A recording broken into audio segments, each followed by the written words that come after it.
Harap-harapan ang ginawang panduduro at pagbabanta ng China Coast Guard sa mga Pilipinong sundalo nang harangin nila ang resupply mission na halos nasa tabi na ng BRP Sierra Madre umaga noong June 17 sa may Ayungin Shoal. Sa loob ito ng Exclusive Economic Zone ng Pilipinas. Taga-China Coast Guard ang nakasuot ng orange na life vest na ito na makikitang sumisigaw at may hawak pang palakol. Samantalang mga naka-brown fatigue ang mga sundalong Pilipino. Sa videong ito na ipinadala ng Armed Forces of the Philippines, tinalian na ng China ang inflatable boat ng Pilipinas na sinisikap bawiin. Maririnig din ang mga malalakas na sirena. Nakalapit na sa mga oras na yon ang mga inflatable boats ng Pilipinas sa BRP Sierra Madre. Pero hindi siya pinapakinggan ng China Coast Guard. Sa halip, may makikita pang sinungkit na itim na bag ang China Coast Guard sa bangka ng Pilipinas. Ayon sa AFP, 7 matataas na kalibreng baril ang ninakaw ng China at hindi pa binabalik pati na mga cellphone ng mga sundalo. Ang 2 inflatable boat ng Pilipinas inipit ng 5 bangka ng China at sinampahan pa nila. Parang mga pirata na po sila dun sa mga ginawa nilang actions na yan. Habang nagkakagulo, 2 barko ng China ang biglang nagbukas ng laser papunta sa mga Pilipinong sundalo. Pero hindi lamang laser ang ginamit ng China, pati tear gas. Sa videong ito, makikita ang naputulan ng hinlalaki na si Seaman First Class Underwater Operator Jeffrey Facundo. Habang ginagamot, makikita ang bangka ng China na lumalapit pa. Picturean, sir! Picturean! Tropa natin yun?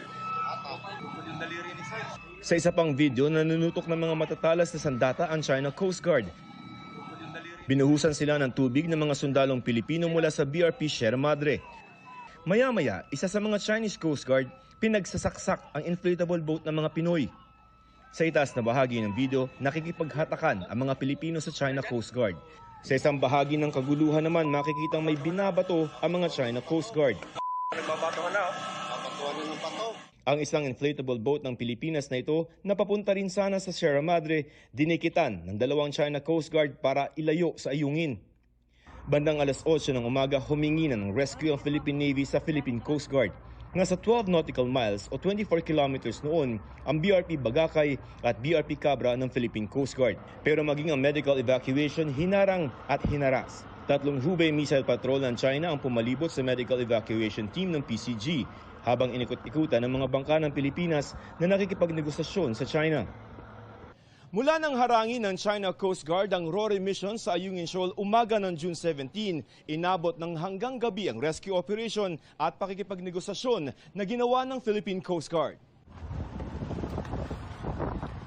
Alas 11 na ng gabi nang pumayag ang China na i-evacuate si Facundo na naputulan ng hinlalaki pero patuloy na maaligid ang mga barko ng China. Sa di kalayuan, kita rin ang hospital Navy ship nila. Nakapaligid din ang iba pang mga bangka ng China Coast Guard na kinukunan pa ang Philippine Coast Guard galing sa BRP Cabra. Matapos ang insidente, ganito na ang naging itsura ng mga inflatable boat ng Philippine Navy. Basag-basag ang salamin, sira-sira ang equipment at punit-punit na ang inflatable boat.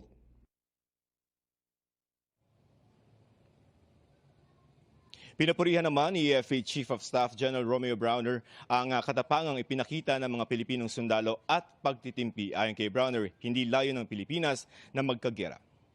Emil?